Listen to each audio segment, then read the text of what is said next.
maritime sector is important to Nigeria's economic survival, yet is riddled with lots of challenges and complications. Where you have an efficient and effective port, volume of trade goes up. That is the impact that shipping really creates today. It has been and it still does. Join us on All Things Maritime here on Integrity Radio as we discuss the way forward to improving the efficiency and transparency of the Nigerian maritime sector every Thursday at 12 p.m. on soundcloud.com/integrity-radio. With your host, Faith Onyebujo. Hello and welcome to Integrity Radio. My name is Faith Onyebujo, your host on the program today. Thank you so much for being a part of the program. Today we'll be looking at an interesting topic, one that I'm sure a lot of business owners are particular about. We're looking at multiple taxation and the way forward. Multiple taxation in Nigeria and the way forward. And to help me in this conversation today, we have the person of Mr. Francis Ezem, a Lagos-based journalist and PR consultant. You are welcome to the program, sir. Thank you so much for having me. Appreciate. So, for the sake of our listeners, let's start with this question. What is the essence of the tax system in the first place?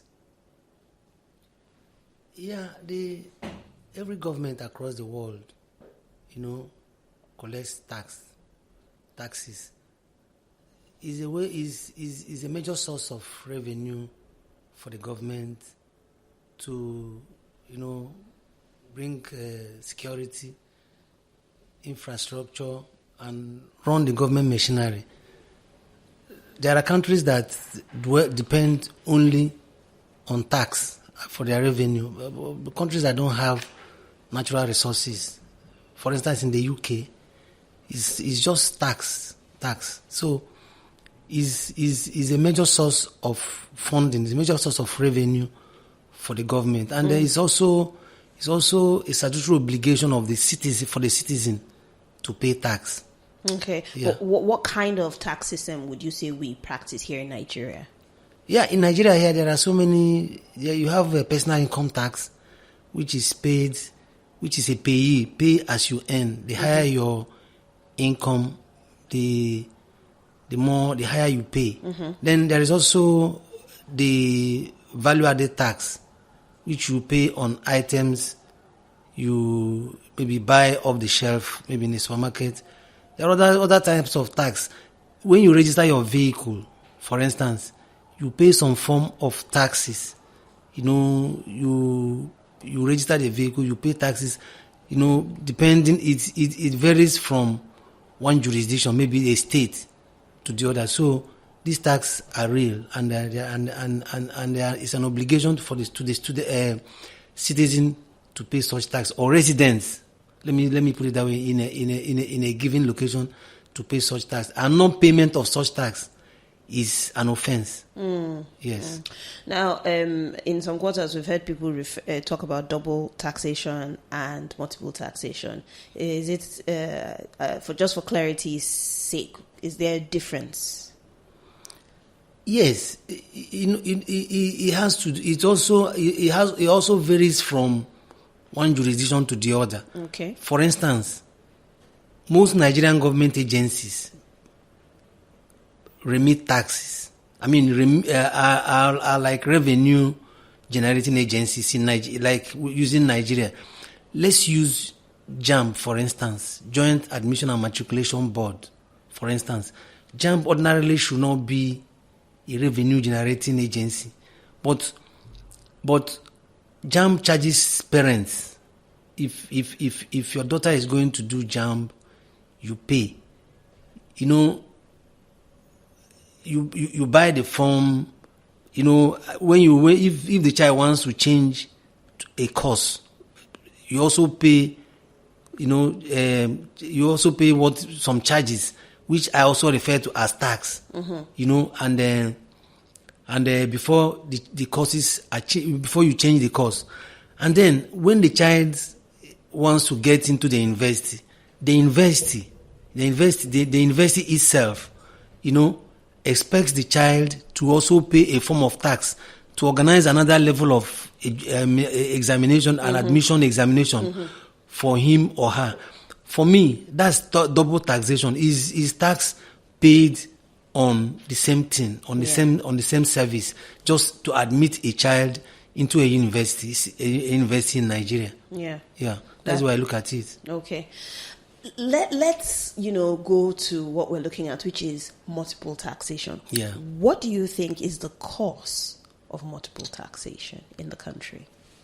Yeah, one is most for countries that are not integrated, the systems are not computerized. The government agencies almost are revenue. All of them, most of them are revenue generating agencies. Yeah. And then there is no synergy between them. So if the systems are integrated, if there is one stop shop where all government is, so because many of them even have targets, even though they don't announce it and announce such targets.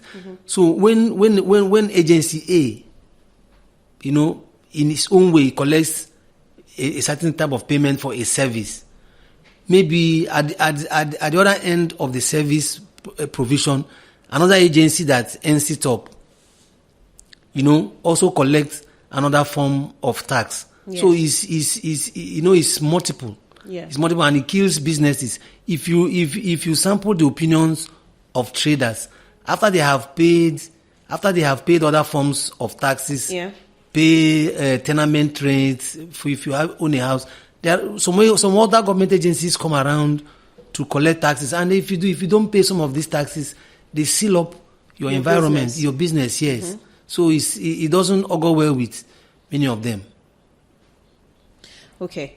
So that we've looked at, what we think the causes are. Can we look at the effects, that these multiple taxations have, not just on small businesses, but, society at large in the country? Yeah. Okay. For instance, I'm a business owner. I have a running cost, especially in Nigeria, where the cost of diesel has hit the roof. And then if you make me pay multiple taxes. If I render a particular service, for instance, there is a tendency, one, that I will increase the price of my services. So it has a ripple effect. I will add the taxes I pay to my final to my total running cost. Yeah. And then I will spread it pro rata on the prices I charge. For instance, if I am a boat operator, if I'm a taxi driver, yes, and I pay those taxes to maintain the car, to register the car, to do all that. If I've been carrying from Ikeja to Ireland, for instance, 500 naira, I will no longer You'll charge 500. Yes, I will increase my fare, say 700 or 1,000 naira, and then it's the woman I'm carrying, or the person that maybe has a luggage or something I'm taking to the island. He has goods and services he wants to, so he asks up the price. So it increases the rate of inflation. It increases the rate of inflation. It makes the citizens poorer because they pay more for services rendered to them. So it has a ripple effect. It has a chain of other effects that and so it reduces the purchasing power of the average citizen or average resident. So the ability, if a resident wants to buy, there is a tendency that they will go for things that are just absolutely necessary. They can't do it because their level of income, probably has reduced. Yeah. My employer is not going to increase my salary because the bus fare I take, for instance, or the taxi I take or whatever, has just increased price by 500 naira. No. So what I will now do is I'll cut down on my expenses. So cutting down on my expenses it harms the economy, because those people that would have bought their goods, they would have increased their turnover. You know, their turnover, their profitability, their profits are reduced. So it has a chain effect on the economy and production. Okay, but I think, you know, right now the big question we have is why? Why do we have multiple taxes in Nigeria? Why? You know, I've said it earlier. Tax is the first reason. Government wants more money. Government, at every point in time, in all fairness to them, the cost of governance keeps increasing by the day. So government needs more money. Secondly, in a jurisdiction like Nigeria, many of the agencies are not harmonized. They are not integrated. Many of them are seen as revenue generating agencies. For instance, let me use the example of, for instance, LASTMA in Lagos. LASTMA, from what we hear, you know, makes remittance to the government. But LASTMA ordinarily should control traffic. Or road safety. Or which other one? VIO, vehicle inspection officers. So this should be just service-oriented organizations, yes. But from what we hear, many of them do returns to the government. And so when you have a target to meet, I want to return my job if I'm the head of any of those agencies. You have to keep, yes, I have to do everything. I have to bend over backward. Yeah. And that is to the detriment of the citizens. That is the detriment of the city, of the residents. Now, you said, you know, governance is expensive. I agree that it is. But, you know, the question has been asked before that what is the government doing with all these levies? I mean, are they using it to better the lives of Nigerians? Are there better infrastructures put in place? Is there power which would enable the companies run smoother? Are there good road networks for ease of business? I mean, are these things being taken care of by the government which would affect, in turn, the dividends declaration? This one is another ball game altogether. It's a discussion for another day. Okay, so that is what it should be, but in some cases it's not, especially in clients where the level of corruption is high. If we deploy such revenue to governance strictly, it will affect positively the lives of the citizenry. But the reverse is almost the case here. Because even after you have paid, for instance, if you have a house in Lagos, if you build your own house in Lagos, I'm sure you must have a personal borehole to provide water for yourself. Yes. And even these days, people have to, you know, start saving money for power, for their own personal power. No. The public power these days is the alternative.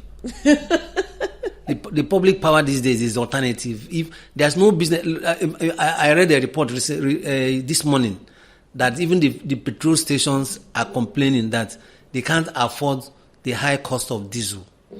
If the petrol station is complaining that they can no longer afford to keep their petrol stations running because of the cost of diesel. Yeah, because the power is no longer there. There is a quoted company. There is one company, a manufacturing company, as far back as 1998. Yes, the MD of that company told us as journalists that they have not linked up to the national grid. They have not connected to public power because, you know, the public power can go out anytime.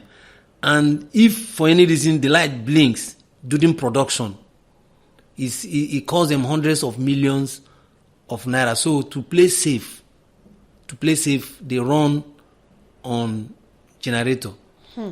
When you get to their premises, I don't want to mention the name of the company. When you go to their premises, you see up to 12 silent big generating sets. So they run it 8 hours each 8 hours. After every 8 hours, they switch off that one and on another one. After every and they have additional 2, I think, or 4 for spare in case.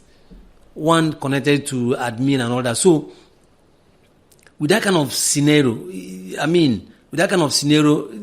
and such a company is also subjected to payment of taxes. It's killing. It's one of the reasons there are job losses in Nigeria. We also read report recently that many banks, it's no longer hidden. Many banks,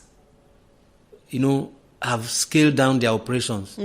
Some of them start 10, and by 2 o'clock or 3 p.m. they shut down because they can't afford the cost of power. So, but if that cost of power is taken out of their production costs, out of their operating costs, it's going to be a very, very big rate. So, no matter whatever tax else government imposes on them, they will pay and remain in business. And the incidences of scaling down operation, because each time you scale down operation, you sack a worker. That's what it means. Primarily, when you scale down operation, the man that carries out that operation, you sack him or her. If a bank, if a bank, they call it streamlines a branch manager is gone, secretaries and every other person in that branch is gone. So that's it's also a source of job losses and unemployment in the country. It's been said that the Nigerian tax system has been characterized by poor tax administration because most of the tax agencies suffer from limitation in manpower, money, tools, and machineries to meet the ever-increasing challenges and difficulties. Do you agree with this, that, this is the reason why, the Nigerian tax system is sort of flawed? Yeah, at the beginning of this question, I told you that they are not integrated. Many of them are not well computerized. If they are integrated, you will know, you will be able to know their potential taxpayers for your sector or for the area of your coverage and things like that. But there is no such in Nigeria. So most of the time they resort to physical enforcement of taxes. That's why you will see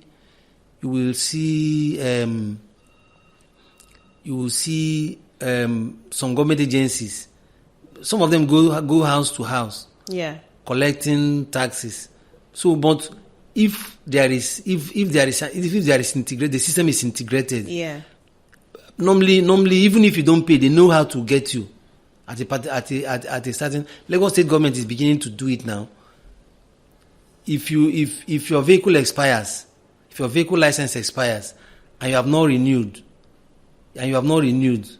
maybe there's one or two officials, maybe documents you may need, and they will get you and say, look, your papers until you have renewed your vehicle license, you are not going to get this service. So until they start integrating the system, until they start computerizing the system or start integrating the system, you don't need to be physical about it. In the US, for instance, if you commit an infraction, maybe you threw something out of your window, you see a vehicle will run after you and throw a ticket. Yes, a ticket into your business and goes away. Yeah. How it is paid is not his business because he knows he will catch you somewhere. Yeah. And so, but here is physical, it's manual, and sometimes it's so also, that's a shortcoming. Yes, it's a serious shortcoming, and they also leads to revenue because somebody can relocate from here to another state. Yeah. And there's no way you can get it. But if the systems are integrated, provided you are within Nigeria, you are in Nigeria, you definitely pay. Yeah. You will definitely pay before you get to the next bus stop or the next town. There is an alert that this person outstanding. You are defaulting in something. So it's integration, computerization that will save us from all that. Okay. Yeah. Let me ask this question. Let's focus now on maritime. Okay. Multiple taxations that we have in maritime. Okay. Multiple taxations that we have in maritime. In maritime. Yes, I'd like you to. Unfortunately, too, the government is also the highest culprit in terms of multiple taxation in the maritime industry. For instance, there is something they call National Automotive Council Levy. That levy was introduced. That levy was introduced, I think, in the 80s. I can't remember the actual date, but the essence of the levy was to develop the indigenous automotive industry, in the Nigerian automotive industry. Maybe we don't have to rely on importation of vehicles again and things like that. Okay. But you and I know. That levy has not been deployed to the reasons that it has not been deployed to developing the process from the levy over the years. Yeah. Have not been deployed to developing the automotive industry in Nigeria, because most of our vehicles are still imported. They are not even very few are assembled here. So, for an importer, if I'm an importer, I will not be glad to pay such a levy. But I don't have a choice. Yeah. Because I must pay before I take delivery of my imported vehicle. There are other levies, especially since the concession of the ports. You will see a terminal operator will charge you rent. A terminal operator will charge you. There's one they call tally levy. So Tally levy. Yes, tally clerk levy or something like that. There's one they call a charge on turnover. The reasons for all this on the part of the private sector operators, the reasons for all, the cost of all this on the part of the private sector operators is poor regulation. But if they are regulated, if they are properly regulated, if the systems are computerized and integrated, there are laid down fees and charges. You go to the bank, you pay all that, and then when you pay it, it shows on the systems of every other cargo inspection agency or at the port. But because that is not the case, everybody charges what he or she wants to charge. Yeah. Yes, and the importer is left at their mercy. Even though government is also a culprit in all this. I've just cited the case of National Automotive Council Levy. Yeah. There is one other one they call sugar levy. You can know that Nigeria is not developing sugar. So why are we paying? Sugar levy? There's sugar levy, 5%. It used to be 5%. I don't know whether it's still 5%. Remember, you can comment, like, share, and also drop your thoughts on our discussion. And if you even have an idea of a way forward, please, you can also do that. That's all we have for you today here on Integrity Radio. My name is Faith Onyebujo, your host on the program. Goodbye. You're listening to Integrity Radio. This is Integrity Radio, bringing you interesting insights and discussions around embracing a Nigeria that prefers integrity over corruption. With your host, Faith Onyebujo. Integrity Radio, shining a light to a better Nigeria.